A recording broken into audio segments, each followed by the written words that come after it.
Hi, everyone. This is Karyn Dolan with Through the Keyhole, and I'm doing an interview this evening with Elaine Douglas, MUFON co-state director in Utah, and she also has been the MUFON state director in Washington, D.C. from 1992 to 1998. Her work has appeared in the MUFON Journal. She is also now writing for the Journal of Abduction Research. And Elaine, welcome to the show. It's really a pleasure to have you. I'm pleased to be here, Karyn. Elaine, I read a couple of your articles on UFO secrecy, on trying to think how to state this, on this new view of aliens as they are our space brothers, they are here to help us, and you're one of the few people who speak out against this kind of attitude. You're one of the few people who's willing to say that you don't agree with this. Yes, that maybe we shouldn't rush headlong into the arms of the unknown, because it's unknown, and no matter how much we want to wish we knew all about the alien phenomena and keep telling ourselves that we know about it, the fact is we don't know much at all about it, and it would be imprudent to embrace the alien phenomena that we know so little about. Why do you think, excuse me, why would you think that so many people do seem to be willing to come out and say, we know everything there is about them, we know why they're here, and we know everything's okay? It's a combination of factors. The human being is sort of programmed to, there's a lot of jokes that go around where they say we're looking for intelligent life in outer space, or if they're looking for intelligent life here, they kind of make a joke out of it, like we're not very bright. It's kind of our human posture to kind of look up to somebody who could get here from there, and we all know as human beings, we all know there's plenty wrong with our world. And we all have struggled for centuries to make our world a better place, and we see how recalcitrant the problems of the earth are. And we all long and yearn for some great solution that will really bail us out, that would transform our world into the wonderful place that we wish it was. And when we see people coming here now with these fabulous spaceships, we're just kind of ready to say, oh, they must be high moral beings.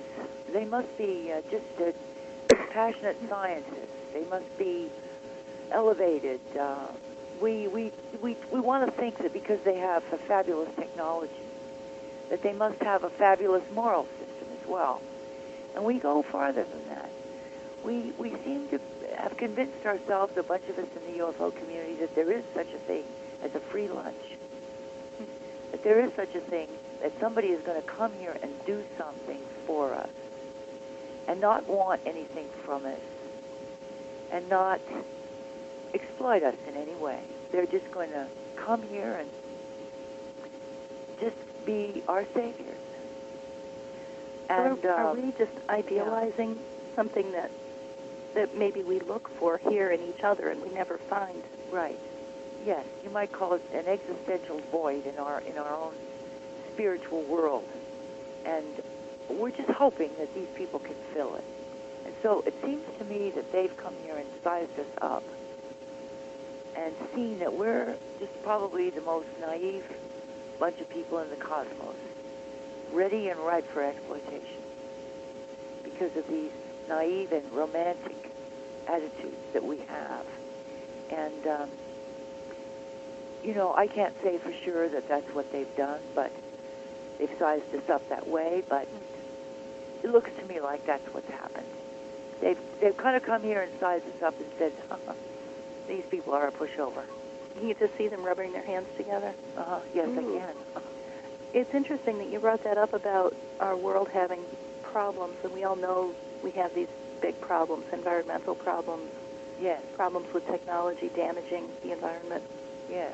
And we all have known that we have these difficulties and that these are things that need to be fixed. Yes. But it's interesting that part of the reason we're aware of this is because that's what they've been telling us. I don't think that's why we're aware of it.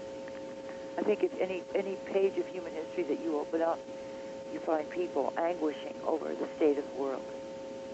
I mean, shall we go back to the 14th century and the Black Plague? I mean, anybody who thought ever at any time in life. Christ himself said, he talked about the poor all the time. People have been plagued since the beginning of civilization with the realization that things were very, very wrong with our world. And that's true today as well as in the past. So it's not a new idea that we need to improve human life. Yeah.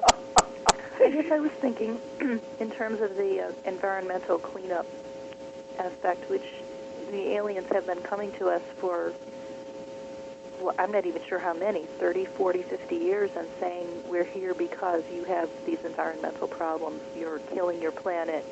We're here to tell you that you need to fix this. We're here to help you. Oh, no, that's and just their it's latest not getting story. any better. So. No, Karen, that's just their latest story. Exactly. Well, their earlier story, why. if you go back to the 1960s and the 1950s, then the story was that they were here to save us from atomic war. Mm-hmm. And if you go back, I read a very interesting abduction account from the 1930s. Really? Yeah, and they were told, those folks there, they were told that the problem was tyranny and oppression. Gosh, where was this? Where did this take place? Well, I can't think of the name of the book right now, but I'll tell you later. It was in the United States. It was some young people that were abducted, and the guy wrote a book about it. Most people think the whole abduction phenomenon started with Betty and Barney Hill. No, I think I think it goes back to the 1930s. And Dave Jacobs says it goes back to the 1890s. So they've got a long-term project here, these people. They're very patient. They got a long-term outlook with whatever it is they're trying to do here. And now one thing I think it's important to establish. Bud Hopkins is a genius and did unbelievable service to our community by forcing us to all look at the abduction phenomena. And of course, in the beginning, Bud Hopkins, like anyone who looks at the UFO picture, tries to figure out what's going on. And his first take on it was that they were here because he noticed so much of these reproductive medical procedures that they do, and making babies and so forth. His first take on it was they're here to pick up genetic material from us, and they're going to take it away somewhere to wherever they come from and use it. You see? Right. That was Bud's first take on it, which was a good shot, but it doesn't quite add up. Because if you look at the whole picture of the abduction, and you take all the evidence into account, you could plainly see that the focus of their efforts, the aliens, is not their world, but this world. The focus of their efforts is Earth.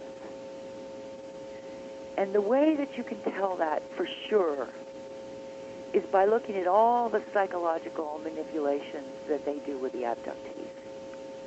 All of the time that they spend trying to persuade the abductees and make them think in a certain way and behave in a certain way. And all of that, none of that would be necessary if the aliens were only trying to pick up genetic material and take it away somewhere. If that's all they were trying to do, then they wouldn't require our awareness of it at all. They could just grab their genetic material, take it away somewhere, and do whatever they want to do with it. But that's not what's going on. Mm-hmm. That's true, and that's one of the things that very few other researchers are talking about. Namely? The whole point that they're focusing on this planet. Right. You know, I noticed one thing in one of the articles that you wrote. You said visitors is a common term for the aliens, but they're not visitors because visitors go away. Actually, they come and visit and go back. Right. Dave Jacobs said that the one thing he's never heard an alien say, that is through the abduction account, he never heard an alien say they were leaving. Not one time. Not one time. They never say they were leaving. Yeah, all the accounts I've ever read, I've never heard that. You're right. Yeah. Wow. Right. Oh, Now, God. another thing I've never heard them say. Well, they've never come right out and said they're staying either, have they? What? Have they ever come right out and said they're staying? Yes, they have, actually. Have they really? Oh, yeah. Let me interject this. The other thing I've never heard them say, not one time have I ever heard them say anything complimentary about human life. Not one time. They never said they liked the ballet. They never said Beethoven was pretty good. They never said Rembrandt was a good painter. Mm-hmm. They never said human persistence in the face of adversity was impressive. I have never heard them say one single thing about human culture that was complimentary. And partly from that, I've derived the following proposition. The aliens' basic position toward us is this. We are okay. We, the aliens, are okay. You humans are not okay. And every phase of their communications with the abductees, they drum this home. They, in a myriad of ways, they show the abductee that he is not okay. Wow. The first way they show him he's not okay is by grabbing him and showing him he is completely powerless to defend his body against, apprehension, that being taken. And that right there is pretty persuasive evidence to the human victim that he's not okay. But then they start with a propaganda, which never ends. About how not okay he is, and let me show you something. This is something that came out through Richard. You know who Richard Boylan is? Yeah. Okay. This is something that came out. He had an article in the Journal of Abduction Research also. He certainly did. He certainly did. This is something that his organization published last spring. It's called The Public Statement from the Star Nations. Here's how it begins. This is them talking. They're starting to talk in their own words. For a long, long time, everything we knew about them was through the abductees. But now, and you notice the same thing in Jim Sparks' book, The Keepers, they're starting to speak with their own voice. Now, here's their voice. They say, quote, "Some of you know us and some of you don't. Some of you fear us, some of you welcome us. Well, whatever your thoughts are, we still offer our love and heart-filled compassion to each and every one of you. We are a federation of benevolent star cultures here since the dawn of mankind. The starcraft in your sky not only proves our historical and ancient relationship to early humankind, but is also a symbol of truth for modern humanity." Now, right there are many ideas that are offered. And where they say, "We love you, we offer our heart-filled compassion to each one of you."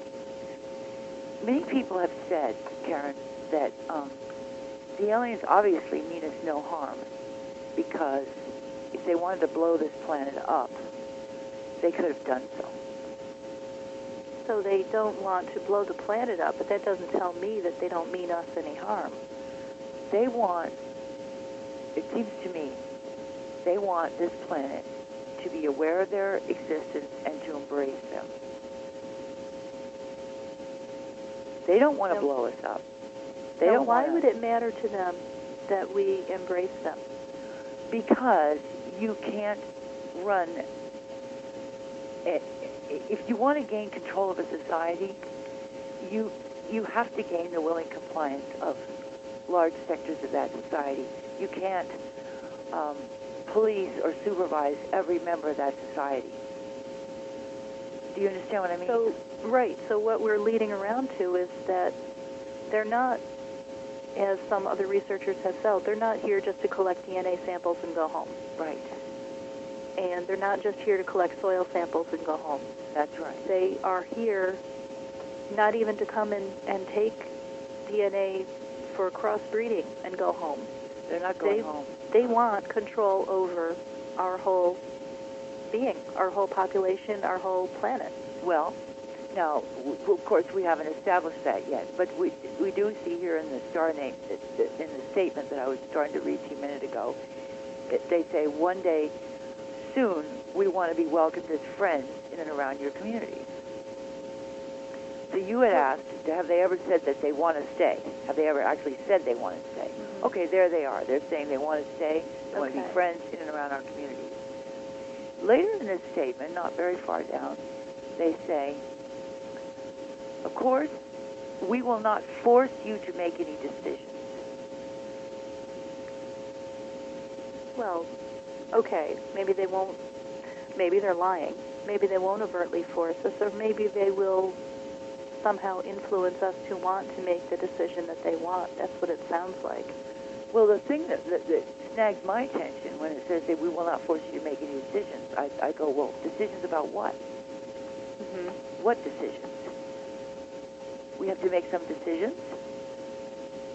Mm-hmm. I mean, all of a sudden, I start to feel like I'm being coerced. Right. What is it I have to make a decision about? Right. Well, that's kind of left hanging. And we're not real good at making decisions anyway. Look at our presidential elections. Look what kind of decisions we're supposed to make. And what do they say? They usually base it on, like, who's taller? Most people usually vote for the tall guy. Well, what if the French came over here and said to you, what if the French or the people from Siam or the people from Canada came and said, well, we're not going to force you to make any decisions. Yeah, decisions about what? Right. Okay. I'd be like, okay, well, thank you for not forcing me, but what are we talking about here? Right.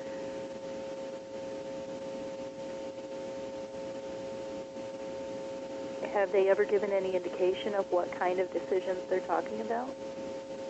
Well, if you read Jim Sparks, and he's pretty instructive, the current decision they want us to make is to forgive our government for violations of human rights and failure to disclose the alien presence. They want us to forgive our government. Right. So they're telling us right now that there's something that we need to forgive our government for. Right. So they're leading us in this direction. That's right. Now I find that really interesting because so many people that I've met at UFO conferences, we're all about the Roswell cover-up and the government's hiding things from us, and we're all pretty predisposed to think poorly of our government. Yes, we are. And about the way the system is set up and the way the system is being used and about the individuals who get into this kind of a system to begin with. Yes. So now I'm starting to wonder how much of that came from elsewhere. How much of that idea and that attitude was given to us. The reason that we Americans are predisposed to think poorly of our government is because in the whole post-war period since World War II, we've observed our government be the strongest government in the world, a superpower, and throw its weight around. And a lot of Americans who had a conscience didn't like that. And so we started to carp and yell and scream about U.S. imperialism and U.S. militarism. And that was valid. And it is valid. It remains valid. But that's where it starts, that we, and in a land of free speech where we get to say anything we want, a great tradition has arisen among Americans to criticize the U.S. government. And, of course, the Republicans are always yelling about it. They're claiming the liberals are always down on America. Okay, well, that's what that's about. It's about things like the war in Vietnam, which is a kind of a leitmotif for the whole period during which America has tried to run the world and tried to tell all kinds of countries all over the world what they should do and what they should be and what they should think. And we're trying it again in Iraq. Mm-hmm. And so because of that, we've gotten very, very used to being hypercritical of the U.S. government. You know, I, as a person who, with a long political background, participated in that amply over the years. But I will tell you this, that in all of my life, and it's been a long one, I've never felt threatened by any foreign power until now. See, when the Cold War period was on, and all we were told every day was to hate and fear the Russians, I never really hated and feared the Russians. You never did through that whole time? No. And I have trouble, you know, wondering about the so-called terrorists and whether they're really as much of a threat as it's claimed they are. And if we would just pack our bags and go home from the Middle East, you know, maybe they would forget all about us. So I've always been one who poo-poos a foreign threat that the American government was always telling us we were facing as Americans, one foreign threat or another. But now, for the first time in my life, I do see a foreign threat. And that foreign threat is the extraterrestrials who have come here and seemingly are occupying this planet. Seemingly, they go anywhere they want on this planet without any resistance. They're in all of our bodies of water. They're seen over any sensitive installation we have. They've shown that they can neutralize our nuclear weapons, if anybody thinks that's important. And they pick up, worst of all, and most ominous and most terrifying of all, is they pick up our citizens at will and deal with them in ways that none of us can condone. And that is, let me finish that thought. Mm-hmm. There's a lot of talk about the cover-up and the American cover-up and how the U.S. government is fully aware of the reality of extraterrestrials and just won't tell us. Well, I encourage people to think of this. If the American government was to tell the American people that aliens from extraterrestrial aliens, outer space people, were coming into their homes at night and taking their children, and if the American government was to say there was nothing they could do about it, there was nothing they could do to stop it, then the United States government will fall. Yeah. You understand? Absolutely. It will fall. It might be because of the panic that the government keeps telling us, oh, everybody would be scared, everybody would panic. But it might also be because we would all realize, once and for all, that there is an outside threat, and our government, which is supposed to be protecting us from outside threats, is not doing it and isn't going to, because they can't. Yes, yes. And it would be a complete loss of confidence in our whole system. You have 3 children, right? 2. 2, okay. Yep. So when you put your kids, that's the most precious thing in your life. Oh, absolutely. Are those children. All right, now, if the U.S. government was to admit that they cannot stop aliens from coming in your house at night and taking your children away, then how relevant are they? Yeah.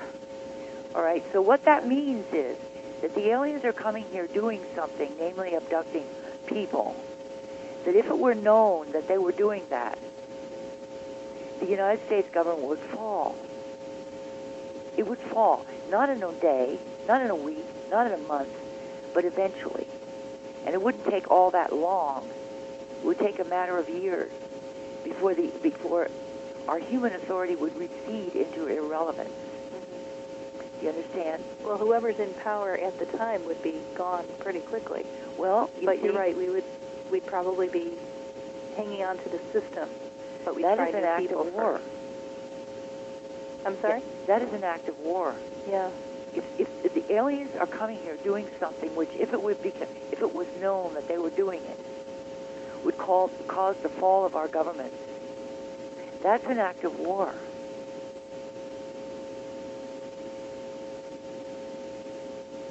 So the aliens are coming in and trying to cause the fall of our government. is this the only reason for, I'm looking at one of your articles here, and it says, what is the purpose of the alien effort to influence the mental attitude of the abductees? Yes.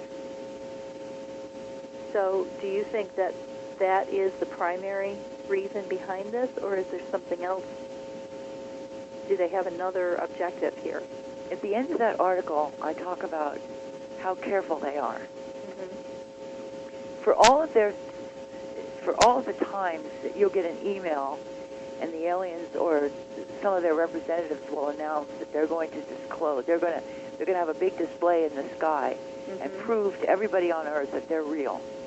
You notice that they never do it. Yeah. They never do it. And you have to, why don't they do it? They don't do it because they believe they will lose control over the population of this planet if they do that precipitously. That's why they don't do it. In other words, they're aware of the incalculably delicate social system that we have here and how vulnerable it is. And that there are things that they could do that would completely upset this social system so no one could control it, not them and not us. So they want to upset it, but they don't want to lose control themselves. That's right. So do you think that they want, ultimately, to live here openly and, to rule over humans? You see, I mean, we don't know how long they've been here. It seems like they've been here for quite a long time, and they've remained hidden. Yes, they're quite hidden, aren't they? Yes. So you're saying, what's their objective? I'm wondering, because you've researched quite a lot more of this than I have, I'm wondering what your opinion is concerning whether they might eventually want to come out into the open. I will refer to Dave Jacobs on that. Dave Jacobs said that the purpose of the hybrids is to create a class of individuals who look like us. First of all, they look just like us. So that sounds like they do want to, stop hiding and living underground or in these underwater bases, or, it sounds like they do want to be able to live on the surface among us. I wonder if they eventually want to replace us? Well, if the hybrids are a group of people who are supposed to look just like us, but then Jacobs adds that they will have the mental powers of the aliens. So we're really in trouble. And that their loyalty will be to the aliens. Yeah.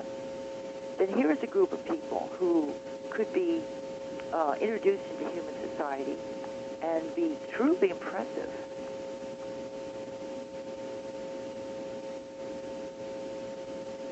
And if the American government can't protect us against the abductions, well then, maybe there's somebody else who can. Or maybe there's somebody else who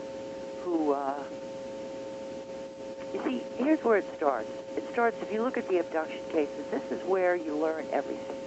If you look at the abduction cases, case by case, and see exactly what is done and what was done with individual people, one of the things that you find is that they tell the little children, your mother does not love you. Your mother is not coming back. Your mother is not your real mother. I'm your real mother. And you're not from here. You're really not from Earth. Yeah. All right? Now, this is the beginning of the separation of that individual from their loyalty to human beings and to the human race, and to begin to knit them into a relationship with the aliens where their primary allegiance is to the aliens. Now, when you take a person of 2 or 3 years old and you start with them in this manner, and they emerge as an adult abductee who is very bonded and wedded to the aliens. You cannot say that this abductee is that they're responsible for what has happened. Yeah, I think they really get to a point where they're just so manipulated. Right.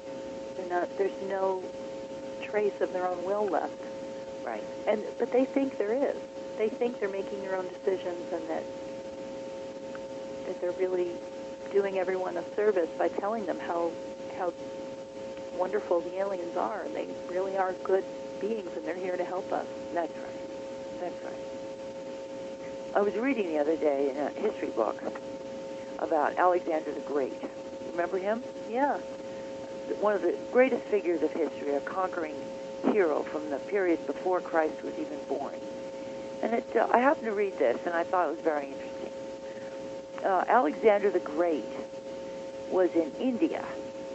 You know, he marched from Greece all through the Near East, all the way over to India and back, and subjugated, killed a lot of people, and tried to create a tremendous empire. Alexander the Great. This is 300 years before Christ was born. So here they have him. He's in India, and he organized a marriage ceremony between 10,000 of his companions. That means the men in his army, and 10,000 Persians. Those would be women, I presume. Persian women, and then 10,000 of the men in his army. Thousands. Yes. One big marriage ceremony, intending to breed the new hybrid rulers of his empire. Wow. Now, this is a tactic that has been used by conquerors and invaders throughout human history. That is intermarriage. They'll march into your country, and then they'll marry a bunch of your women. And then pretty soon, you know, you've got all these families that are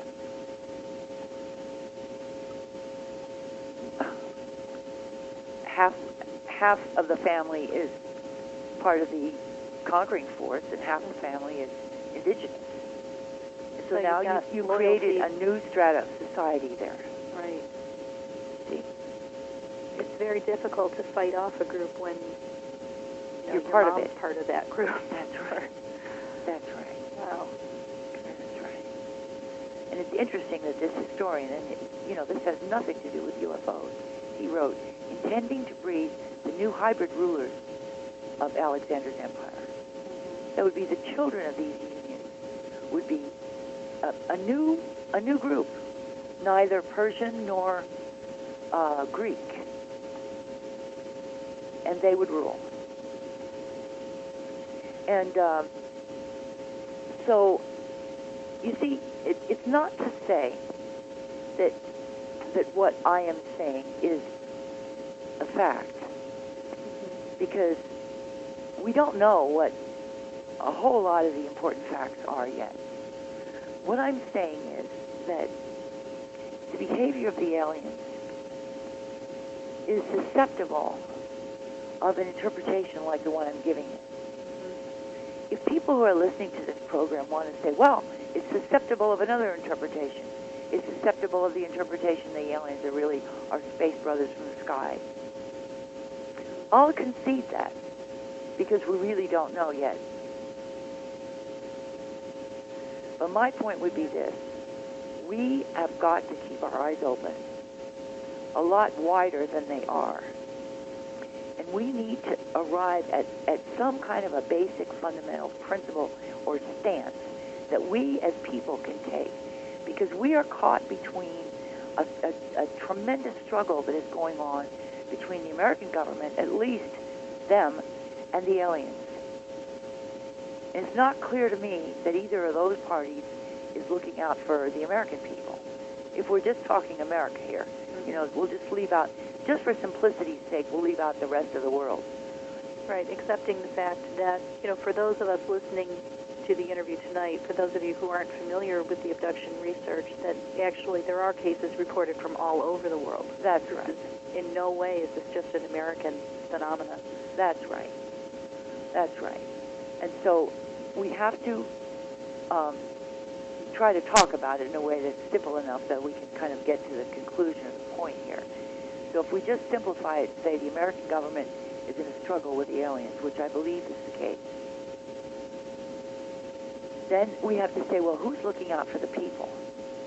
Now, there is a writer by the name of Marshall Summers who's written a number of books. One is called The Allies of Humanity. And he made a statement recently in one of his books. He's talking to us, you and me. He said, you can't rely on your government to tell you what this is about, because they're not going to tell you. He said, you can't rely on the scientific community either, because they don't understand it. Nor can you rely on the church, because they don't understand it. So now, what does that mean? The average person is thinking, if I've had this experience and I'm trying to deal with it, where do I go? Who do I talk to? Exactly. So we have got to go to ourselves. We've got to go to ourselves, and we have to stop feeling, I think, it's all too human. We wish somebody from Washington would rush forward and tell us what this is all about and what's going to be done about it. What Marshall Summers is saying, there's nobody coming from Washington. There's nobody going to be coming to tell us what it's about and what we're going to all do about it. And so my response to that is that we have to figure it out for ourselves. And we have to look and see what are the interests of the American people in this terrible situation that we find ourselves in. How can we articulate our own interests? How can we formulate our own interests? And how can we literally articulate them? And this is what I think we should do. We have to take the position that the abductions are not okay. Now, there's a lot of people who are claiming today that the United States government is carrying out its share of abductions. I hear a lot of that. I've read several books about it. I know there are a lot of books out there that I haven't read about it. I've seen them. That's right. Now, I wouldn't be surprised if the United States government is carrying out their share of abductions. And we could talk about why that might be true, but I wouldn't be surprised if it is true. I've heard speculation that people who have been abducted by aliens are then later abducted by the military in a sort of effort to find out what was done and whether this person found out anything or whether this person was told anything. Yes. Yes, and what kind of implants they have. I'm sorry, did you say you would or would not be surprised? I wouldn't be surprised at all. You wouldn't? No, in fact, I'm becoming persuaded that that's the case. Okay. That there are my labs, and there is a dreadful secret American government program, which is an imitation of the alien abduction program. And again, it would be very interesting to talk about why that might have happened, how such a thing could be. But let's say maybe it is true, and then the aliens, they're abducting people. We have to take a position, and that position has to be no abduction. We are not okay with these abductions. Abductions are dreadfully wrong. They're a complete, utter violation of our rights as humans.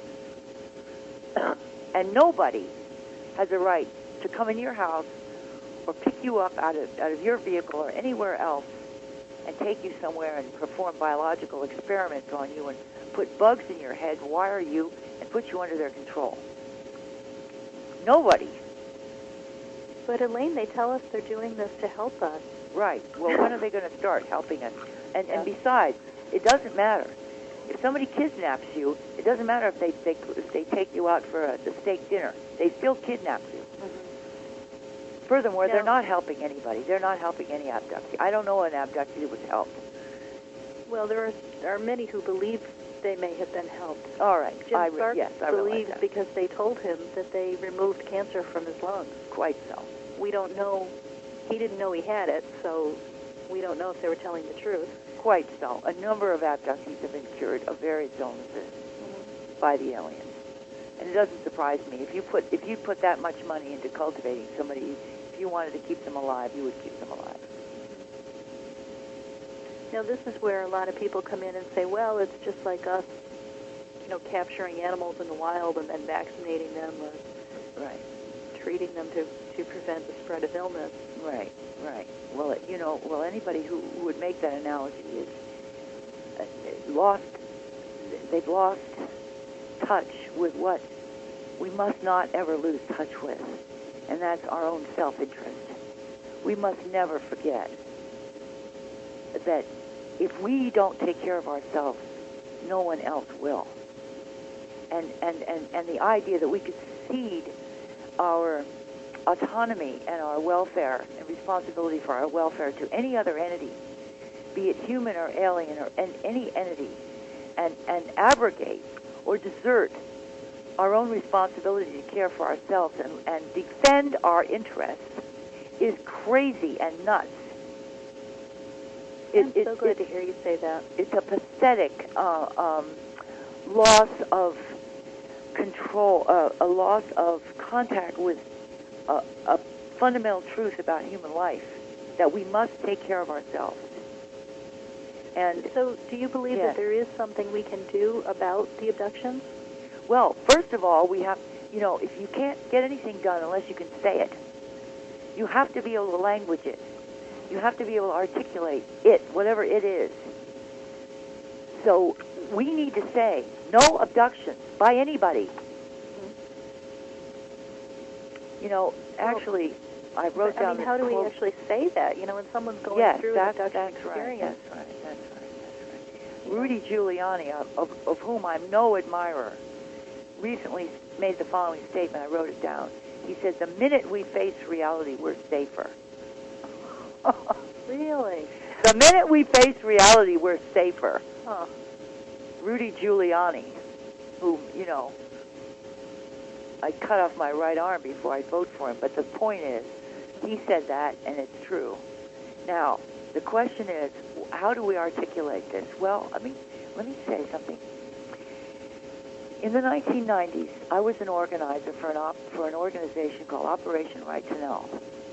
I don't know if you've ever heard of Operation Right to Know. We disbanded our organization after several years. But what we did was the following. We had public demonstrations, by which I mean getting out in the street, yelling and screaming with signs. We did that. And you were trying to end UFO secrecy. Yes, right. That was our cry. Our cry was, UFOs are real, they're extraterrestrial, and the U.S. government knows it. That was our cry in the 1990s. So what do you think would have happened if the government had come out at that time and had answered your call and said, okay, yes, you're right, it's real, here it is? The real question is what would have happened if those demonstrations had gotten large. That's the real question, because they didn't get large. Those demonstrations, which we held at the White House twice, at the Washington Post, at the office of several senators, at the General Accounting Office in Washington, D.C. They were small demonstrations, and a lot of people in the UFO community were very nervous about it, and they would say stupid things like, only low-class people get out in the street. What we said was, we're calling a meeting with the United States government, and maybe they're not going to show up, but we are. And the point was that, you see, the whole subject of UFOs since 1947 has been a laughing matter.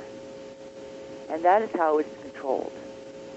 It's controlled in the public discourse by being made into a laughing matter. And as long as were intimidated by that and felt that, we had to be highly presentable before we could say anything about UFOs because we'd be laughed at, we're dead. See, we're dead because, you can't get there from here. So what Operation Right to Know signified was, we're taking off the gloves. You can't intimidate us into silence. if you won't put us in your newspapers, and you won't put us on your television sets, and let us say the things the truths that we need to say, we will take to the streets. And I say it's time to take to the streets again. And when we take to the streets this time, we need to say this as our rallying cry: no abductions. Stop the abductions. So you're saying, like, you're asking our government to stop the aliens. Do you really think they can do that? It's not quite that simple. For one thing, we would be addressing ourselves to the aliens themselves.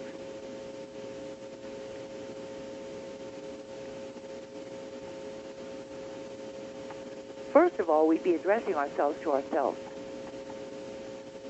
And that, it will be the greatest step we could take, is to formulate an unequivocal position to ourselves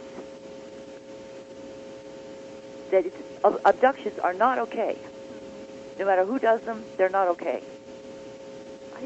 They're not okay on Monday, Wednesday, or Friday. They're not okay in France, India, or the United States. I agree with you completely. I just don't see personally what kind of leverage we have. It would be in the numbers. But they're able to shut people off. What? They're able to shut off one person in a bed and take the other one. What difference does it make to them how many people are saying, no, we don't like this? Well, remember what Rudy Giuliani said: the minute we face reality, we're safer. We have to be able to language it, and we have to be able to say it publicly. Well, that's fine. I mean, we can say whatever we want publicly, but I don't... Do you think that would actually stop them? Well, all right, I'll take this position then. I would love it if it did. I just don't... It's worth a try. That's true.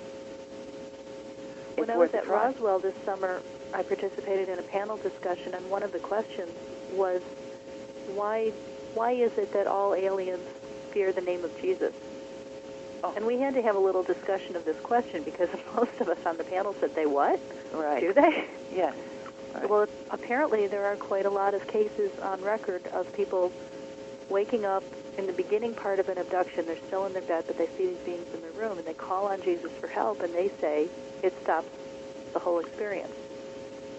Well, actually... my problem with that is that I've spoken with someone who did that, and she thought she woke up. I mean, she was closing her eyes and praying, and then she'd open her eyes again, and they'd still be there, so she'd pray some more, and finally she opened her eyes and they were gone, and she thought, oh, good, it worked. Yes. And finally got back to sleep. Yes. And when she woke up in the morning, there was a triangle-shaped mark on her arm. Right. Which tells me that all they did was step up the anesthetic. Right. So she didn't know what was going on. That's right. I understand what you're saying. Yeah, and I had a big problem with that anyway because not everyone believes in Jesus. On the other hand, Ed Ruffles written a very interesting book called How to Put a Stop to Your Alien Abductions. And what did she say? I haven't come across that book. She said that if you just stop cooperating with them. Really?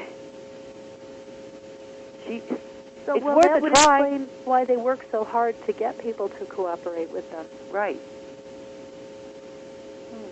It's almost impossible. You can't get an abductee to stop cooperating with them. Yeah.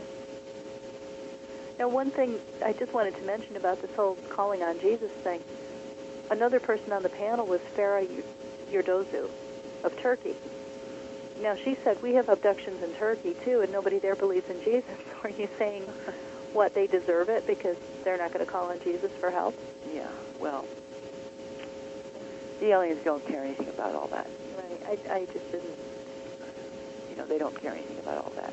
No, I do remember Bud Hopkins also mentioning someone who fought and kicked and apparently almost accidentally connected a good solid kick with one of the graves. And she described a sound like a carrot breaking. Yes. And then that gray sort of disappeared. I mean, backed away, and she was surrounded by others, and she didn't see that one again, but I guess they put her right back in bed and went away. So he said, there can sometimes be some value in fighting them physically. Well, but that's another thing that I don't think very many abductees really are willing to bring themselves to do. Well, what about the rest of us? Well, yeah. What about the rest of us? There's quite a few people in the UFO community who are not abductees. What are we doing about all this?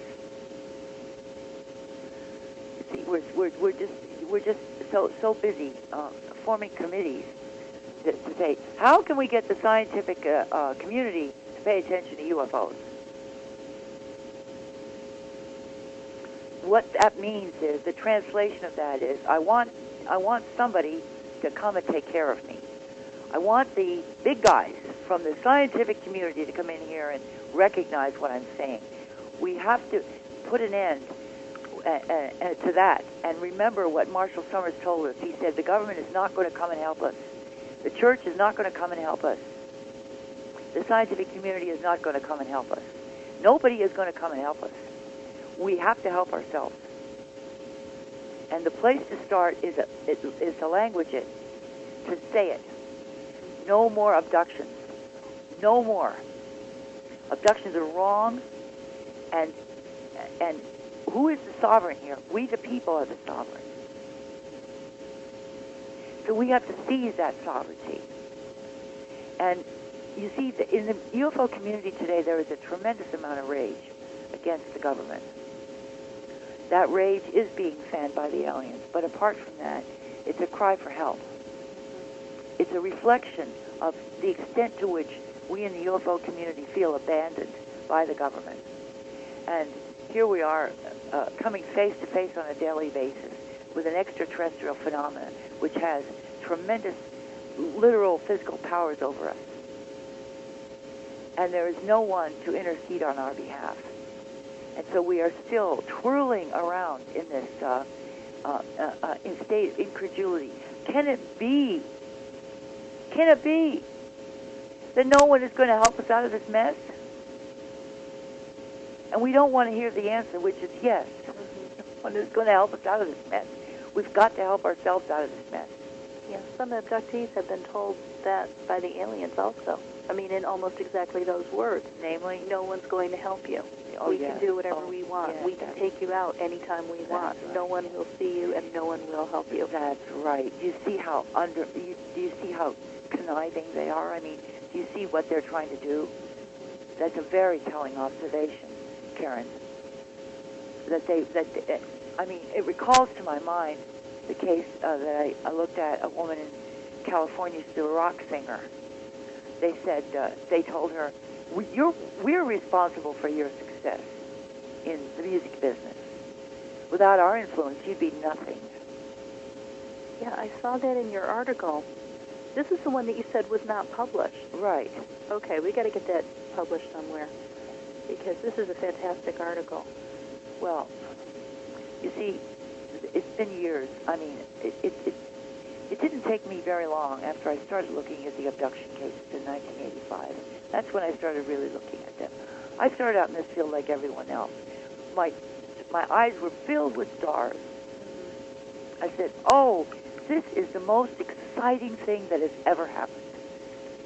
The aliens from outer space have come to Earth. And I was full of excitement. And until I started looking at exactly what they were doing. And when I saw the way they capture people and take them over. I mean, Katarina Wilson is a well-known abductee. She's written the book Alien Jigsaw, and now she's come out with a new book. Well, she was in her mid-20s and had spent years and years of her life studying music. And was in college and mastering all kinds of musical instruments and on her way to her degree and ready to become a professional musician. And they took it away from her. It wasn't part of their plan to have her be a musician. So she's not a musician anymore. Oh, God. What is her last name? Wilson. Katarina? Yes. Katarina Wilson. Wow. She wrote Alien Jigsaw. She's a very fine writer and a very fine gal. And is just hopelessly enmeshed in this terrible situation that if you take someone from childhood and consider the implants that they use. I want to read you something here from, here it is. This is from a book by Bernice and Bert Twiggs, Twiggs. The name of the book is Secret Vows. It's a very important book that not too many people read. Both of these young couple are abductees. And this book has a wealth of information in it about the technologies that the aliens are using. For example, let me listen to this. She says, the tracking device placed in the right nostril allows them to locate your exact position at any time. Then she says, another disturbing procedure was done to our eyes. I woke one morning recalling the doctor placing an object in my left eye. I went straight to the mirror and saw a red mark on the white of my eye. Then my husband recalled something in his eye, and he saw the red mark. Then he remembered that the alien doctor explained to them the implant was like a video camera. It would make it possible for them to see what we see, rather than depending upon telepathy alone. Later, she said they were shown a split-screen television that displayed what we were seeing. So in other words, the implants in their ears and in their now she talks about the brain. All right, now listen to this. It's just chilling. Just chilling. She says she's talking about a monitor, what she calls monitors. She says the new adjustment in the monitors required the doctor to go physically into my head and locate the monitor. I recalled suddenly becoming conscious and could feel they were doing something to my head. She said then her husband, again, he has a nightmare. The doctors opened his head and looked at his brain. Then she talks about the exact nature of these monitors. Now let me see where it is. The monitors, just give me a second to find this. The monitors, she says, have grown into her brain. Have grown into her brain. Grown into her brain. So it wouldn't be possible to remove them. Exactly. They're grown, in other words, she says, it had been in my head since I was 3 years old and had woven itself into the physical growth of my brain. Now, I tell you that George Orwell in 1984 didn't have a nightmare vision like this. And when I read this book, and there's a lot more technical details in this book, I asked myself, why was this book written? Because this book, Secret Vows by Bert and Denise Twiggs, she tells you in the book that the book was reviewed by the aliens before it was published. And they allowed this information to come out? Right. It was reviewed by the aliens before it was published. And I asked myself, now why would they do that? What's the audience for this book? And the only thing I could come up with was that the audience for this book had to be the CIA. Because it was their way of telling the CIA, look, you think that you're going to be able to get implants out of people, but you're not. Because the ones we're using now grow into the brain. Wow. They fuse with the brain tissues, and you'll never get them out. And that's what I construed as to be the purpose of this book being written. Do you see what I'm saying? Yeah. Yeah, because when you first said that, I wondered, how... Excuse me. How could this stuff be written and reviewed by the aliens? You never hear about that happening. Right. I've heard about it twice. Well, I don't. I've heard about it twice. There was another book, Philip Kraft. I forgot the name of his book. he also says that his book was reviewed by the aliens. And so you see, that just amazes me. I mean, and we're talking about aliens using people to put out the stories, right? That they're telling. Well, here it is. That's right. That's right. So is this where we want to go? Sure. I mean, do we want to go? Are these the people that we want to join their federation? Oh.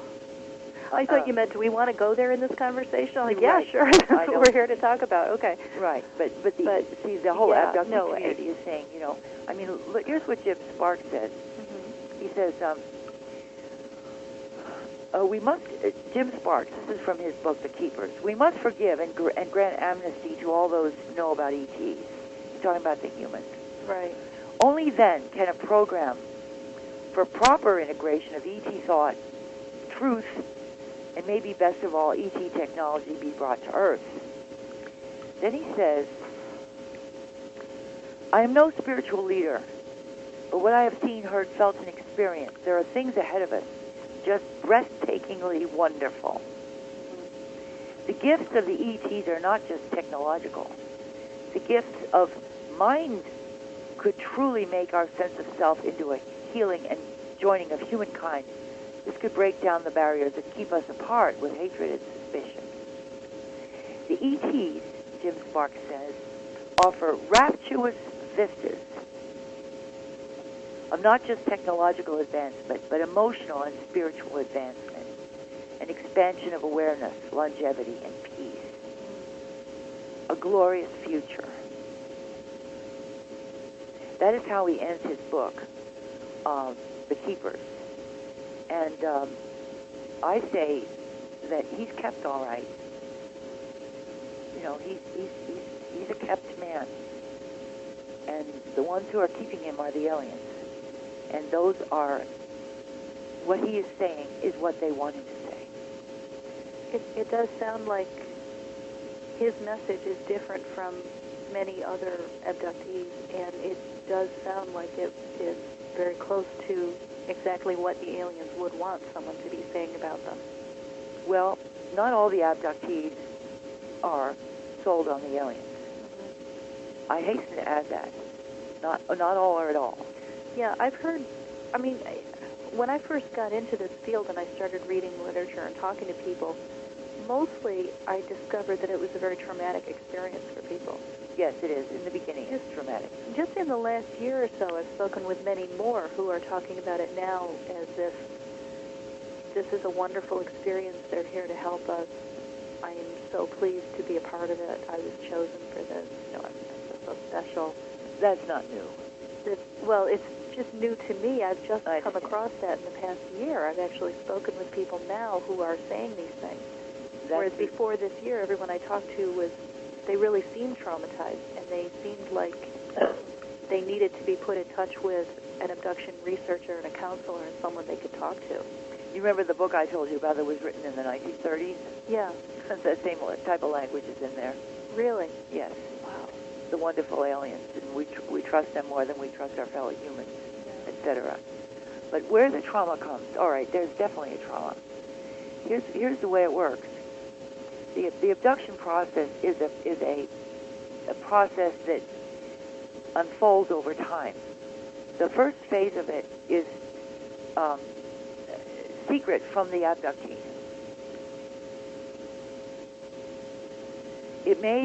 Now this varies. In other words, it's more secret from some people than it is from others. I would say in the most typical case, the abductions are about 90% secret from the abductee, about 90%. That means about 10% they have certain memories, abductees do, of things that don't fit. And that goes on for X period of time. But then there's a change. Excuse me. And what that change is a very important phase of the bringing the abductee forward from the alien's point of view. The point is when the abductee is going to be made consciously aware of the fact that they are an abductee, that they have a history with the aliens, that many, many things have happened. there comes a point when the aliens decide that the abductee is going to now be made consciously aware of what has happened. The aliens want the abductee to be able to tolerate conscious awareness. Now, because you can't have a person such as Jim Sparks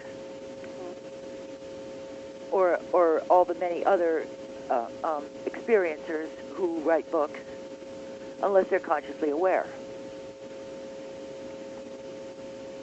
So this is a crisis.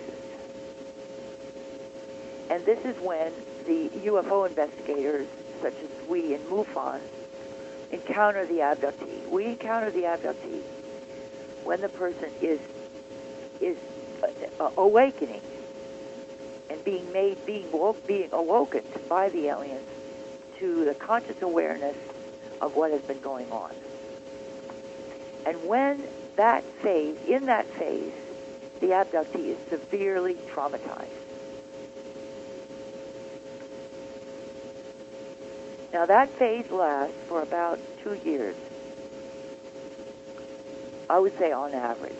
On average, it takes an individual who is an experiencer about 2 years to reach a point where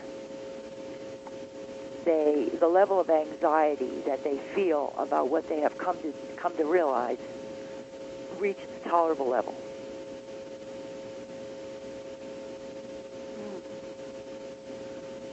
Now I forgot what was that apropos of. That was. I got lost too. I get so caught up in.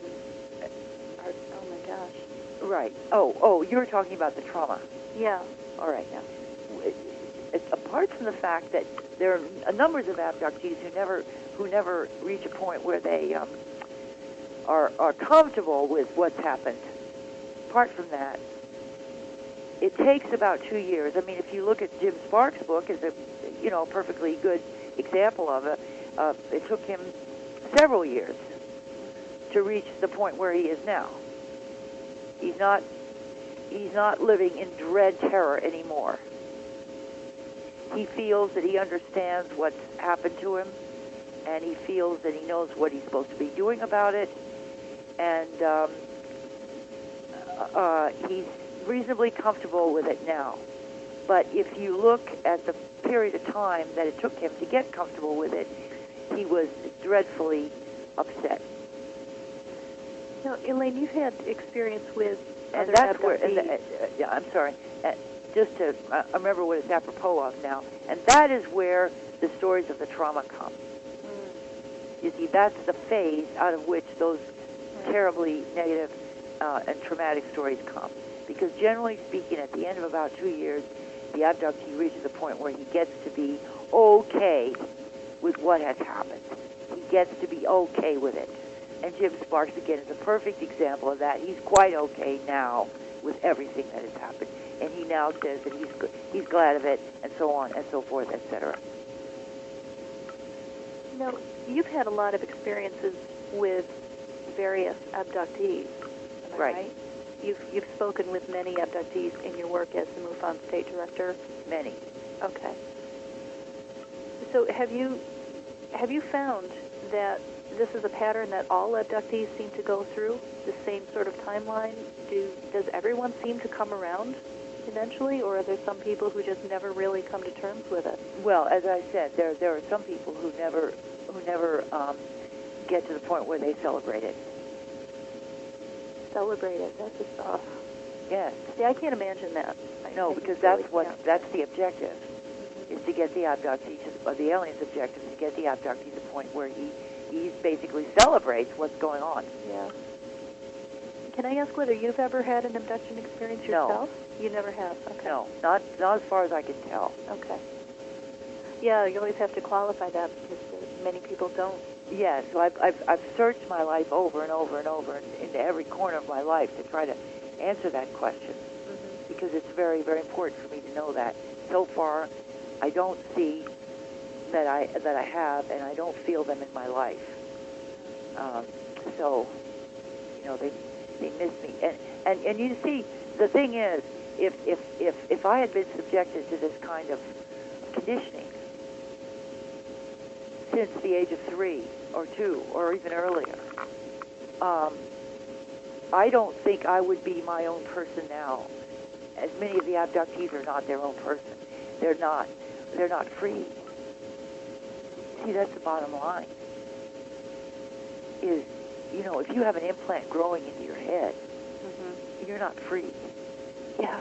And if you lose your ability to be critical, as has happened to Jim Sparks, he as many abductees, he accepts the most absurd propositions from the aliens. Seems like whatever they tell him, he believes. Well, that's something that's a very common element in abduction stories, in accounts of them. I don't mean to use the word stories, but in people's accounts of what happened to them. Yes. Frequently, people will say things like, I don't know why I didn't call someone. I don't know why I didn't try to resist. They find themselves acting in ways that were really completely out of character without knowing why they did it. And they did things that just seemed very strange looking back, but didn't seem strange at all at the time. Absolutely. I mean, I always remember the story of the woman who had shed several children. She woke up in the middle of the night one night and went looking through her house and looked through into all the bedrooms and saw all her children were gone. She called the police, right? Right. And she went back to bed. That's exactly the kind of thing I mean. How could you just go back to that? How could anybody do that? Implants. Unless someone was being influenced. Implants. Yeah. Implants. Yeah, and even if you got yourself back to bed, how would you get to sleep after that? Implants. Then, once again, you're getting this direction. That's right. I mean, a lot of the directions are subliminal. Yeah. I mean, why do individuals wake up in the middle of the night, get in their car, and go drive someplace that they've never been before and don't know why they're going there? Yeah. They're being told, but they're being told subliminally. Right. There's a myriad of techniques that are used. With the very term abduction connotes that the aliens came in a spaceship and came and hovered over your house and got you. Well, once you're wired, there's a myriad of ways they contact you. They don't always come physically, by any means. They take over your mind at night, and they, many abductees have claimed, and I don't really doubt it, that they were removed from their body. Their personality was taken, and only their personality was taken. Their body stayed in bed. Betty Andreasen talked about that. Yes. About going with the Greys, and as she was leaving her living room, she turned around and saw her body still on the couch. Indeed so. And she was so surprised because she thought she was still in her body. She thought she was walking across the room. That's right. And that's right. She didn't appear to be asleep or unconscious. She was reading the book. Yes. Her eyes were open and she was reading and turning pages. And so we're confronted here with a technology of mind control that is far beyond anything even our science fiction has ever dreamed of. And to say, we're walking right into something that, makes any vision that we've ever had of totalitarian control look like child's play. And, we have to remember that our history and look at what humans have tried to do to each other and realize where somebody could be taking us to a place that when we get there, there's going to be no escape. And, I only want to go somewhere if I know where I'm going. And where these aliens are leading us, we don't know where it is. Yeah. And so without wholesale condemnation of the aliens, I don't know that we're ever going to be able to get rid of them. We've got to find some way to live with them, I guess. Yeah. But the point is, we've got to stake out some kind of territory here where we define our rights and make at least our first halting and tentative steps to defend our rights. Because otherwise, I fear for us. You know, that goes back to something else that you mentioned earlier when you were talking about the book Secret Vows. And you mentioned the camera being implanted in this couple's eyes. Yes. One thing, probably what I found the most chilling about that, was when you said they were told that it was so they wouldn't have to rely on telepathy alone. Yes. Hello, we're already using that. You know, and that's just, it was said in such an offhand way. Well, you see, here we're already using telepathy to contact you and to see what you see, but, you know, yeah, right. we want something a little better than that. Right. I mean, here we are, you know, in our country,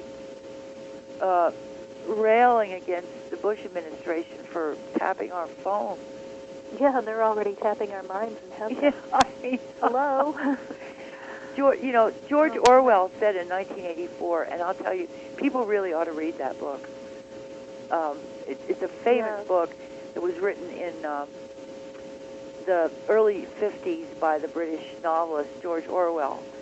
I read it in high school. I graduated in 1984. Oh, so you've read it, right? Yeah. Well, I haven't read it since high school. You know, it's a long time ago. But well, yeah, you know, he says in that book that the thing that was frustrating Big Brother, the state, was that they couldn't control what you thought. They could control what you did, but they were just really irked because they couldn't go that last mile and control what you thought. And I mean, it's just so chilling.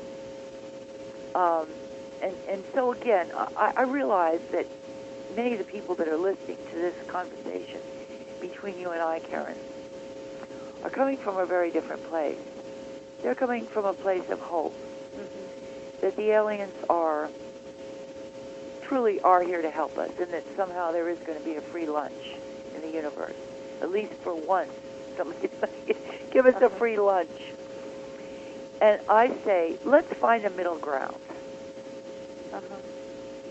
Let's say that maybe Elaine Douglas, or her dark vision of the aliens' intentions on Earth, maybe it is, you know, maybe she's wrong. Maybe Elaine Douglas is wrong. And maybe the aliens aren't so bad. But the thing is, we don't know. And so we need to operate from a place in which we know that we don't know.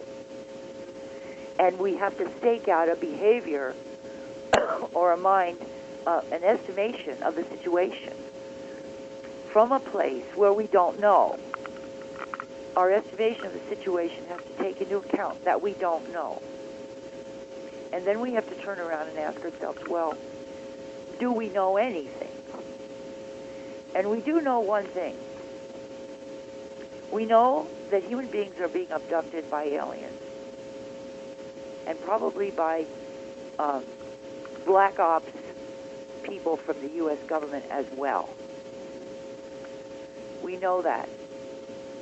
And we know that it is wrong.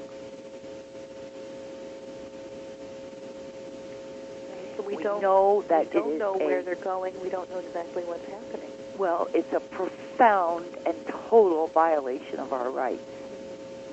We know that. And in order to know that, we don't have to decide whether the aliens are good guys or bad guys. We can know now that abduction is wrong and that we must speak out against it. And as for the mechanism of speaking out against it, frankly, the only mechanism that I can think of is public demonstrations. I don't want to say that would be useless or that we shouldn't do that. I just have to still wonder what effect that would have on the aliens who are abducting people. I don't see why they should care about it, to be honest. I'd love to know of a way to stop this. Well, it's clear that the aliens don't want that stated. What the aliens want stated is what Jim Sparks says. Jim Sparks says the ETs offer rapturous vistas of emotional and spiritual advancement. That's what they want said. So They think now, Karyn. Now. I'm beginning to see your point. That's what I'm saying. Okay. They think enough of it. The aliens themselves think enough of it. It's important enough to have it said and put in print in black and white. Right. They're going to great lengths to get this story out. That's right. So your point is we should contradict their story publicly. Right. Because for whatever reason, we don't even know why, but that would really upset them. That's right. Okay, I'm all in favor of upsetting them. That's right. And the first audience for this message has to be ourselves, because we must get clear on this point that abductions are not okay. See, we are confused. We are personally confused about it. And if we're personally confused about it, well, obviously we can't do anything about it. But first we got to get clear with ourselves. Would you like to talk about the MyLabs? Sure. Tell me what your view of that is. Well, I've read a little bit about them. I've spoken with a few people who believe that they've experienced them. For a while, I mean, when I first came across it, I wasn't sure what to think. I thought that it was some kind of screen memory. Yeah. That only aliens were doing abductions, but that somehow they were putting screen memories in some people to make it seem like they weren't the only bad guys, or that they weren't the bad guys at all. Yeah.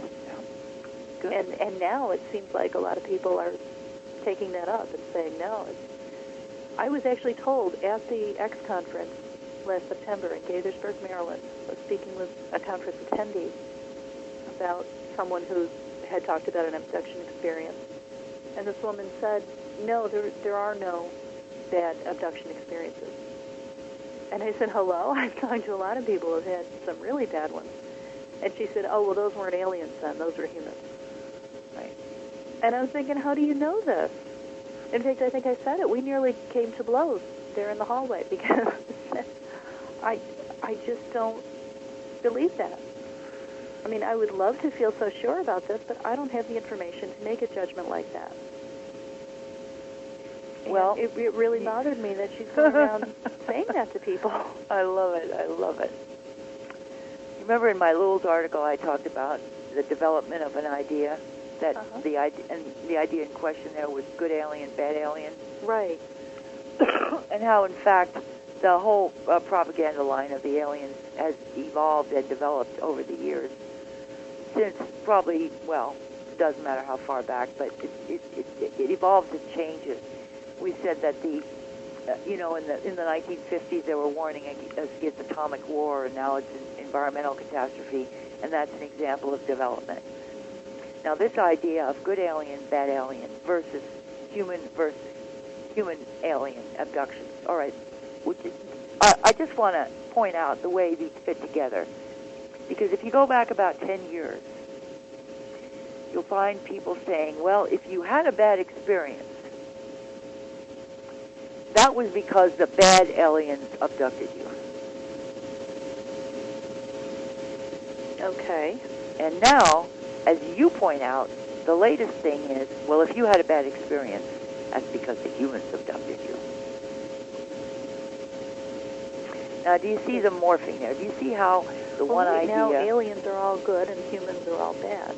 Well, yes, that's right. And do you see how the idea evolves? Yeah. And I'm convinced that the aliens are they're, shall we say... They're changing their message over time. That's right. They're adapting. As they're totally opportunistic, of course, which is fine. Who isn't? And as they try these messages out, and whatever works, and then they say, oh, I see a new direction we can take that in. Or this may have been the plan all along. Tell them this for a certain number of years, then tell them this. Right. Right. Move them from one thing to another. Keep one element, the element of catastrophe, which has changed the cause of the catastrophe. Right. Earth changes, magnetic shifts in the poles. Atomic war, environmental catastrophe, magnetic shifts in the poles. The element that's constant is catastrophe, and the other element moves. So, with a good alien, bad alien, you had a way for the aliens to posit in the mind of the abductee that if they had a bad experience, there was somebody they could blame for it, but they didn't have to blame all aliens. That meant that there was a place and a space in the abductee's mind to continue to bond with the good aliens. And if there was any part of the experience that he didn't like,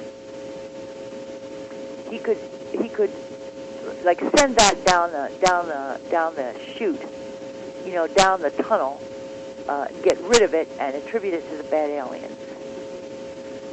So now it's evolved. Yeah, I found it interesting, speaking of good aliens and bad aliens, that in Jim Sparks' book, the reptilians were portrayed as good aliens. Right. They were the ones who waved to him.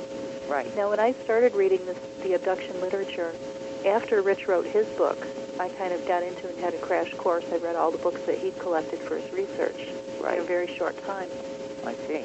And what struck me was that there are all these different aliens. There are the blondes, the Nordics, who look like us, and they're tall, and they're blonde, and they reminded me of the way people have always pictured angels. Yes. And then there are these reptilian beings who reminded me of demons. Yes. And so I was just predisposed to think, well, the reptilians must be the bad ones. Yes. Well, no, they weren't. Not in Jim's book. Yes. And by the way, the grays, the small ones, seem like fairies to me. Well, if you read somebody else's book, you'll get bad reptilians. Right. Whatever you want, it's out there. Yeah, that's true. And that's part of the problem. This is why I find it difficult to believe wholeheartedly in what any abductee tells me. I'll believe that they think they experienced what they remember, and that they're experiencing the trauma based on whatever they do remember. I'll respect them for that. But I don't believe that they were necessarily given correct information or true stories. Well, see, the conditioning process that's going on with the abductees is very complicated. You must look at it like a psychologist. And you can see, even just from Jim Sparks' case, that pleasant experiences and unpleasant experiences are both part of the conditioning process. Right. When, they used unpleasant experiences with Jim in the beginning in order to get his attention. Now, in some ways, his experience is very orderly because it progresses from bad to good, from pleasant to unpleasant, although the unpleasant is never really stripped away completely. But the unpleasant experiences for Jim in the beginning were designed, to, among other things, to get his attention, to let him know unequivocally that he was in the grips of a power that there was no point in resisting. And if he tried to resist, he was going to be punished. See, so there is, and then as he begins to cooperate, he gets some more pleasant experiences. And I don't want the people listening to us to think I'm singling out Jim Sparks, and I don't think you are either. It's convenient to talk about his case because he wrote that great book, The Keepers. It's very convenient. Which I read recently, so I can discuss this. It's very convenient to discuss his case because there's so much in it in one book, in one person's experience, that is illustrative. But the point I'm trying to get across to you now is that pleasant and unpleasant experiences are both part and parcel of the conditioning process. You see, it's not as though you could attribute a pleasant experience to one group of aliens and an unpleasant to another group. That's playing good cop, bad cop. It's not separable like that. Right. Again, I repeat that Jim was made to understand through unpleasant experiences that it was useless to resist. I mean, if he had been made comfortable, then he wouldn't have gotten that message, would he? Right. So once he understands that he cannot resist, then we can do other things. And other things were done. You see? Yeah. Now, we started out saying we were going to talk about my lab. Yeah, and then we veered off. Well, not exactly, because we're going to come back to it. Because you see, the latest version, and actually this version is not that new because Stephen Greer, has been saying for a long time that the aliens weren't abducting anybody. It was all being done by the U.S. government. Right. Yes, we heard a lot of that Right. at the X conference. Right, and that's the kind of thing that, parenthetically, I would point out as a piece of preposterous reasoning. I mean, what was he saying? That the American government was operating black ops in France, in Germany, in India, all over the world they were doing these black ops, the American government? I mean, goodness gracious. Actually, Helmut Lammer, in his book, Helmut Lammer wrote a whole book about MILABs. His statistics indicate to him that the MILABs were mostly taking place in the United States and Canada. The cases that he believes really are MILABs. But anyway, Greer said this going back, and now more and more people are saying it. Billy Meyer, he says it unequivocally. He says that, just to give you an idea of how cynical the aliens are, he ridicules the abductees who claim they were abducted by aliens. Meyer says that they're delusional. Oh my gosh. That they're a bunch of, he talks like a debunker, that they're delusional, that they're egomaniacs, and they have delusions of grandeur, that they think they were abducted by aliens, that the aliens don't even care about them enough to bother to abduct them. Now, Billy Meyer, so he's ridiculing the photos of what? UFOs. Okay, I'm thinking for anyone who's listening to us who doesn't know who Billy Meyer is. Billy Meyer is a Swiss guy. He's an elderly man now. He's come forward over the years with many clear photographs of UFOs, and he's had a series of experiences in which he claims that he was picked up by aliens who always treated him very, very well, and gave him lots of philosophical ideas that he now puts forward for anyone who cares to listen to them. And because his photographs are so clear, Billy Meyer has been subjected to a lot of controversy in the UFO community. He's a sort of a special case. But you would think that having gone through attacks by debunkers himself, that he would be less likely to make these attacks on other people. No, fair in love and war. Unless he's just trying to distance himself from them. No, he's doing what all abductees do. He's parroting and reproducing what he's told to say. Right. And he's told to say that, he has these long conversations with his alien interlocutors. And then he just publishes it. Mm-hmm. And they're the ones that are saying, the abductees that claim they were abducted by aliens are delusional. It's just an example of how totally cynical, the abductees think they're chosen. In fact, they're being used in the most cynical manner by the aliens, and so forth and so on. But the idea that the government is doing all the abductions. Now, the reason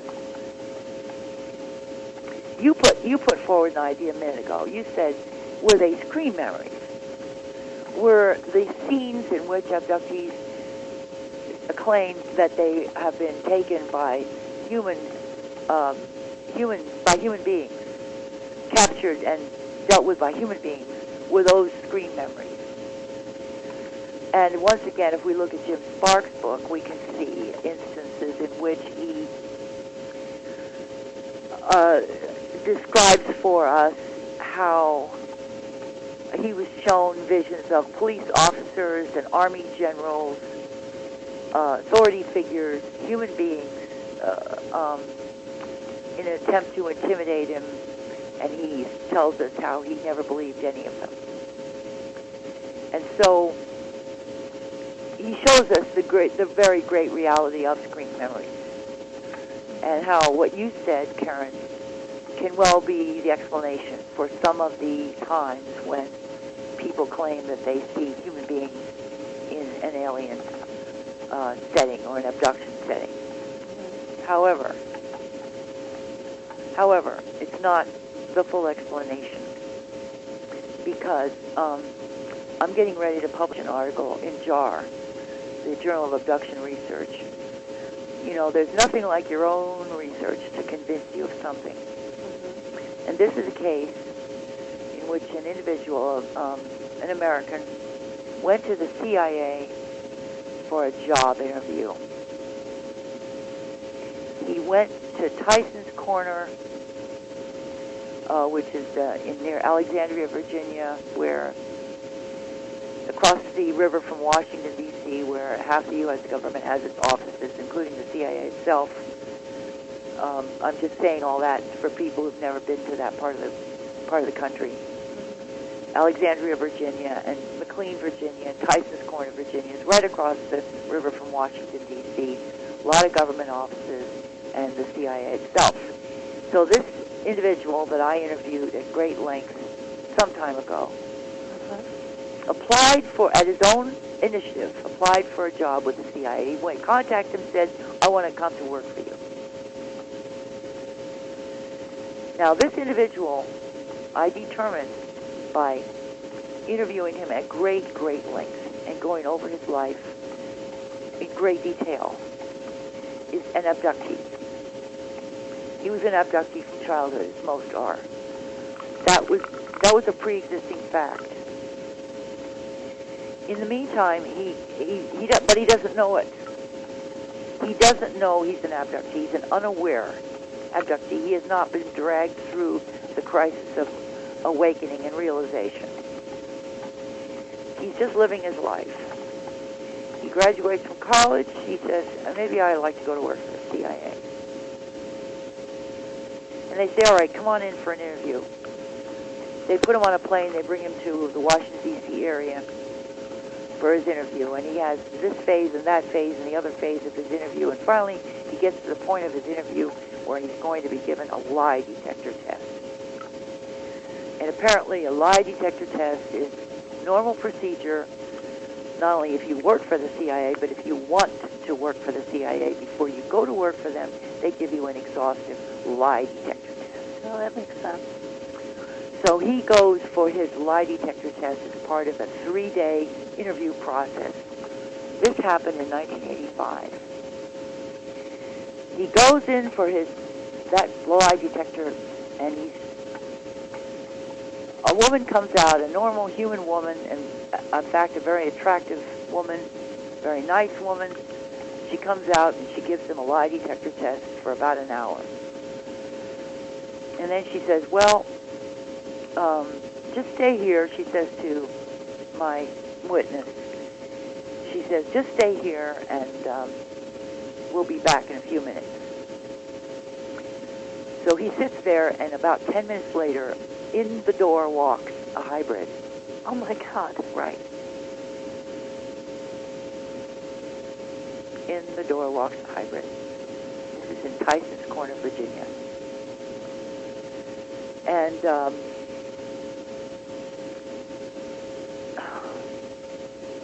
you know... So they wanted to see how he'd react to it? Apparently. Wow. Apparently. So did he end up working for the CIA? No, they did not. Okay. I can only imagine what his reaction was. Right. He was absolutely floored. And he was, convulsed with anxiety and rage. So was this yes. This must have been a visible hybrid. I mean, some of them, I've been told, look just like us, and how would he have known? Well, this one didn't. This one had no hair on it and a blonde wig, a very obvious blonde wig. I mean, just an ill-fitting blonde wig, and no eyelashes, no hair, and eyes.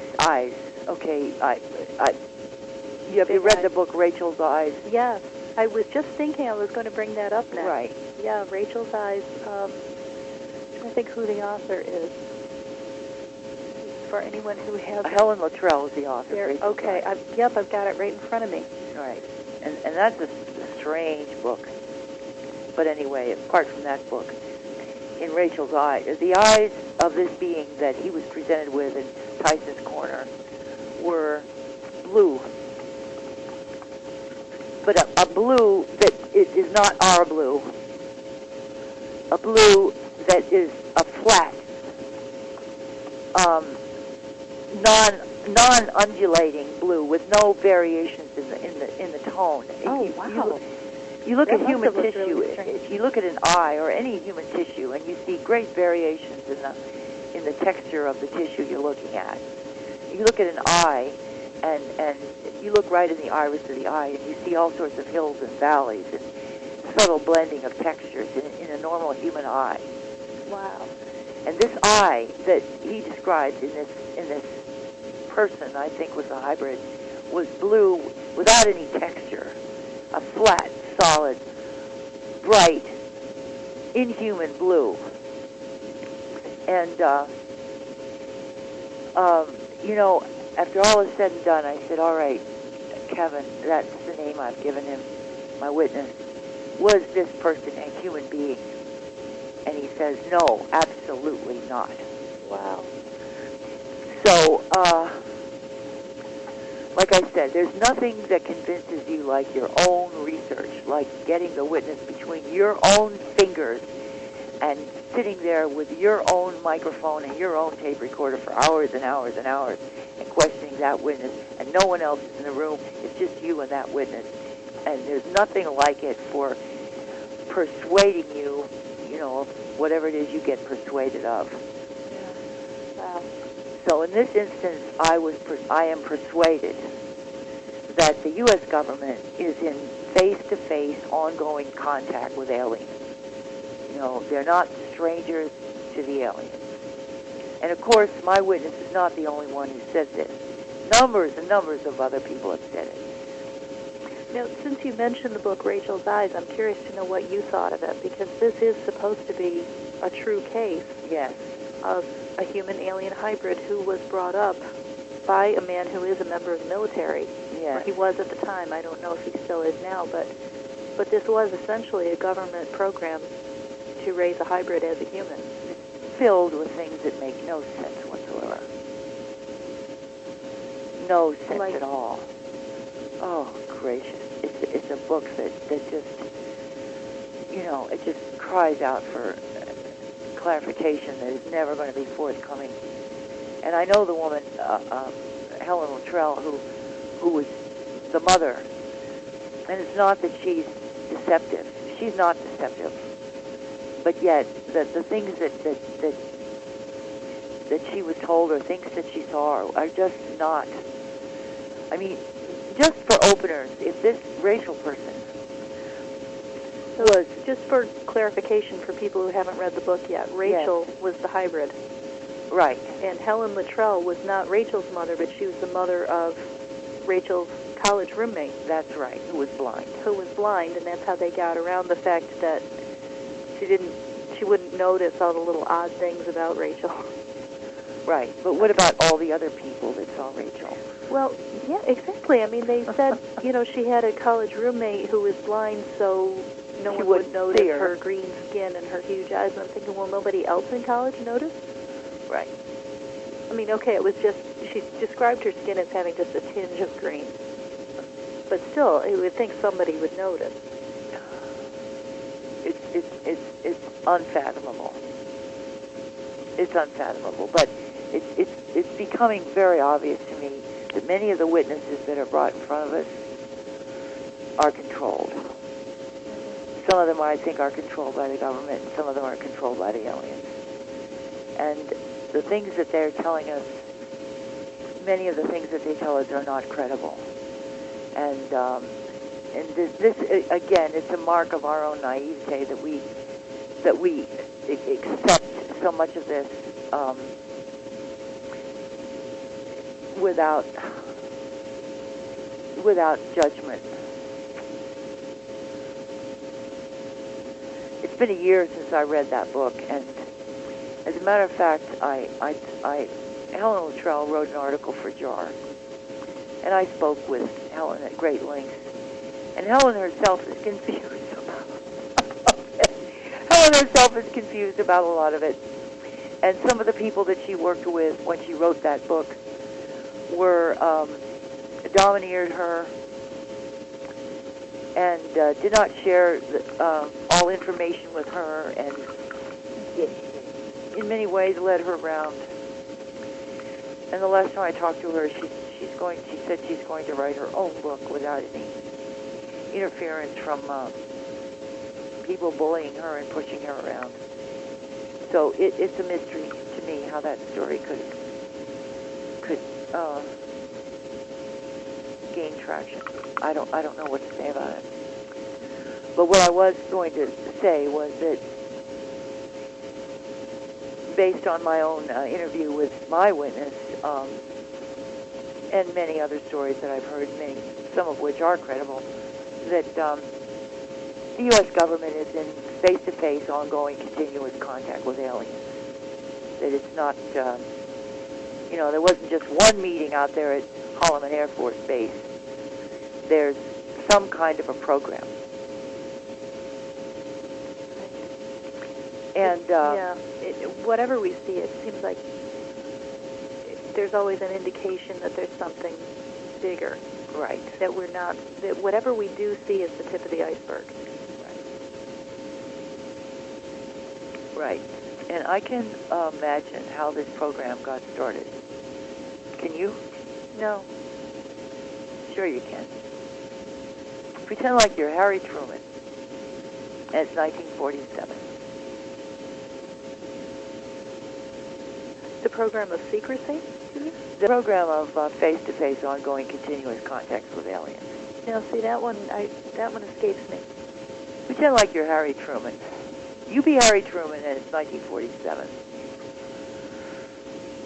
And once you get yourself in that head, you'll see how everything evolved inevitably to where it probably is now.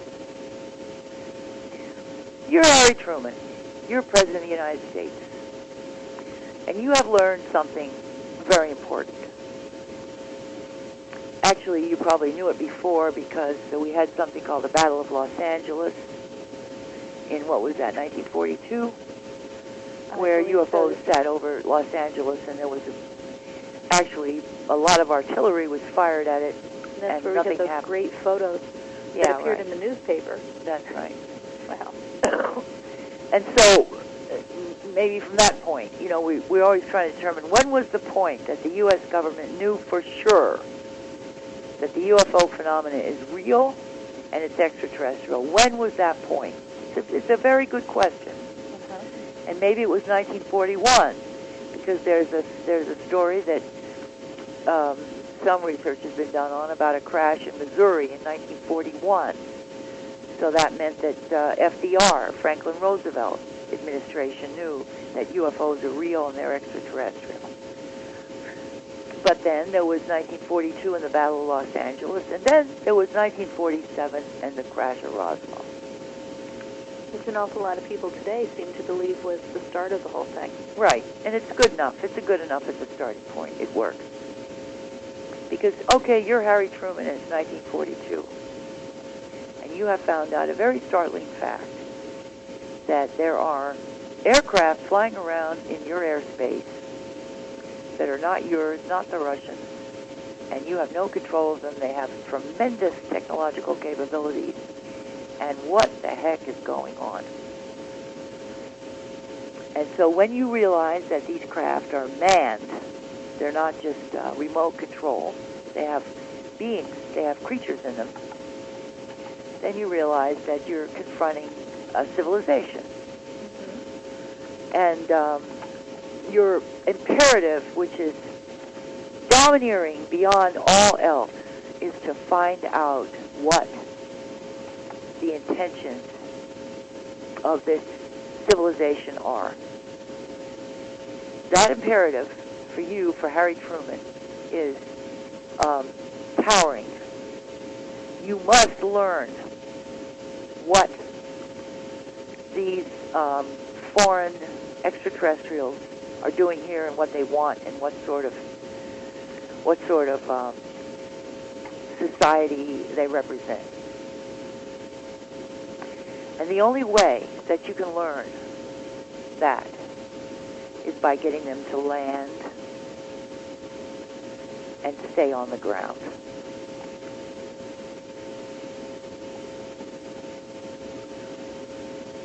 Do you see what I'm getting at? Makes sense, right? All right. There is no way you can learn anything about this new factor unless you get it to land and stay on the ground and you start talking to it. That was another thing we were talking about at the Exopolitics conference, the X conference in September. Everyone was talking about, they're out there, they're here. We have to decide how we're going to interact with them. Right. Right. So you want them to land, and you want them to stay landed, and you want them to stay there, and you want to talk to them. And you don't want to just talk to them for 15 minutes or 3 hours or a week. You need an ongoing relationship. That's so you can right. keep track of what they're doing. You have to have it. What do you think of exopolitics, of the whole exopolitical movement that's going on now? How would you define exopolitics? Well, that's funny because different people have different views of it. Some of the people there were very big on pushing for government disclosure. Others were big on pushing for coming up with a policy for dealing with this other group, wherever they may be from. Yeah. I think exopolitics, for me, is deciding how we want to interact with them. Right. I'm not sure it matters how we want to interact with them, though. I think they ought to make a central tenet of their output in exopolitics that the abductions are not okay. I think they should do that. Well, a lot of people in the exopolitical movement think the abductions are okay. There are people who follow Stephen Greer, and they say, well, if the aliens are doing it, then it's all right. Right. And if it's bad, it's human military. And they're morally lost, and politically lost, and lost in every way. But anyway, so there you are, you're Harry Truman, you see. And that's what you must have. You must have them landed on the ground and stay there. And so right there is the inevitable beginning. And now, let's look at it from the aliens' point of view. We need to look at it very quickly because we have less than a minute left tonight. Oh, my goodness. I know. Do you believe it? This is such a great all right. show. Well, we didn't even take any breaks. Suffice it to say that that is the seed. That is the origin and the seed of the MyLabs. There we go. Elaine, I would love to have you come back on the show sometime because I think we still have a lot more to talk about. It would be great. It would be great. I would absolutely love to have you back on. We had a small audience tonight because this is not the normal time for the show. We are pre-recording, and everyone is very enthusiastic about the show and all the feedback I'm getting. People would really, really like to hear more from you. Well, it's been my pleasure, Karyn, and I think you're doing a great job with your show. Well, thank you. Thank you so much. A couple of other radio show hosts would like to be calling you to come on their shows, too. Thank you very much again, Karyn. Okay. It's been a pleasure. Elaine, thank you so much. This is Elaine Douglas, who is the MUFON State Director for Utah, and she's been talking with us tonight on Through the Keyhole. I'm your host, Karyn Dolan, and we will definitely be getting Elaine back on again. This is just way too much fun. Thank you so much, Elaine, and thanks, everyone, for listening. Just check it out on the archives. This will be on the archives soon. I've got a couple people saying, oh, darn, I came in late and I missed it. So go ahead and check the archives. Yep, it's a 2-hour program. We talked solid for 2 hours with no breaks and had a fantastic time. So thanks again, everybody, and we'll see you next week.